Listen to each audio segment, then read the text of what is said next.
So now let's go back to the season. It seems like Alabama once again is going to be a favorite. I think Oklahoma in the preseason ranking was ranked, second or something like that? Mm-hmm. But how do you see the season going, and is there any chance that anybody can actually chase Alabama? I guess we haven't made our official national championship picks on our page, but I'll just give y'all my pick anyway. I think this year, man, if there's ever a year that Lincoln Riley is going to win a national championship at Oklahoma, it's going to be this year. Mm-hmm. That team, man, is loaded. We did an episode, I think I actually released it this week, where I break down like why Oklahoma should be the preseason favorite. Like if you're ranking just based on this year, Oklahoma has the best roster on paper, in my opinion. They have Spencer Rattler, who is probably the best quarterback in the country. You can argue second if you love Sam Howell. I'm not going to hate you if you argue Sam Howell.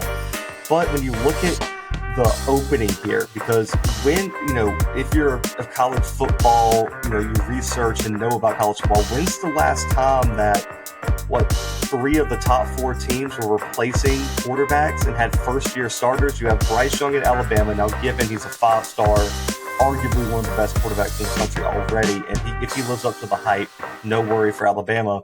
Then you have Clemson bringing in DJ, who is a first-time starter. Let's be realistic. 2 games does not make you an incumbent starter. So we're going to see how he can lead Clemson throughout the year.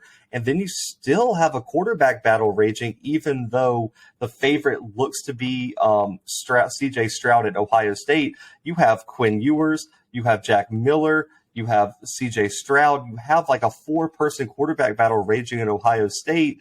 And then you have Georgia, who's returning J.T. Daniels. But we just heard this week that they're losing like 3 wide receivers and their top DB to injury for week 1 against Clemson. So what are they going to be with the injury bug?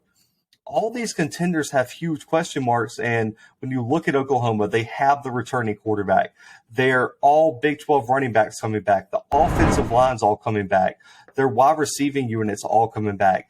All the defense is coming back. The only question I have about Oklahoma is their secondary, which I feel like is not a huge question because they have a lot of talent on the back end of that defense. But what you're going to get with Spencer Rattler is Marvin Mims was a breakout player for me last year. Austin Stogner at tight end comes back. He was the highest graded tight end in the country before he went down with injury. Kennedy Brooks is back at running back, and they landed an impact player in Eric Gray from Tennessee, who transferred after all the turmoil that happened under Jeremy Pruitt with the Vols. And on the defensive side of the ball, a name that you're going to have to remember is Nick Bonito.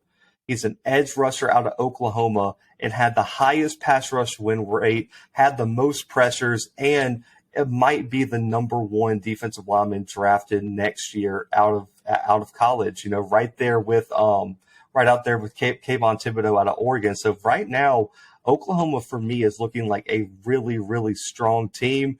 And also, if Georgia can stay healthy, I really like what they have coming back.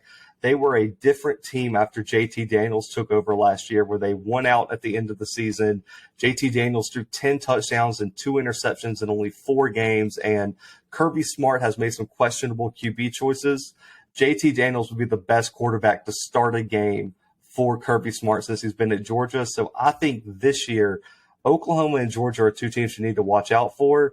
And if Bryce Young lives up to the hype, of course, Alabama is going to be in it. But for me, right now, those are my 3 top teams in college football right this second. Okay. Yeah, I didn't realize how good Oklahoma was until you kind of did that or explained it, because I haven't really looked at Oklahoma really this year yet. And, yeah, with that type of roster, and, of course, Spencer Rattler is the more popular guy. And, of course, him and Sam Howell are probably the 2 best quarterbacks in college football. So I could see a case that Oklahoma could be a really good team. Georgia.